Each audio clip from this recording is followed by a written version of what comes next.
চার শ্রেণীর নারীদের চেহারায় কিয়ামতের ময়দানে কোনো গোশত থাকবে না। কি ভয়ঙ্কর পরিস্থিতি হবে একটু চিন্তা করে দেখছেন। এই চারটি কোয়ালিটি যে নারীদের ভিতরে থাকবে তাদের চেহারায় কোনো গোশত থাকবে না, তাদের চেহারা ভয়ঙ্কর আকার ধারণ করবে in the day of judgement, কিয়ামতের ময়দানে। এই জন্য আসুন আমরা কিয়ামতের ভয় অন্তরে ফিট করে এই চারটি গুনাহ থেকে দূরে সরে আসি। নাম্বার ওয়ান, এক নাম্বার হচ্ছে যারা গীবত করে।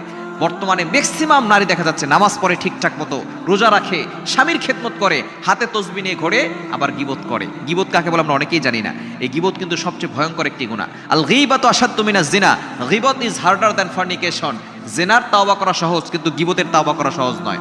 আপনি যার ব্যাপারে গীবত করছেন, আপনার যত আমল আছে সব তাকে দিয়ে তার গুনাহ নিজের কাঁধে নিয়ে ডবল শাস্তি ভোগ করতে হবে। গীবত হচ্ছে অনুপস্থিত ব্যক্তির নামে এমন কোনো কথা বলা, সেই ব্যক্তির সামনে বলে সে মনে কষ্ট পেত, এটাই হচ্ছে গীবত।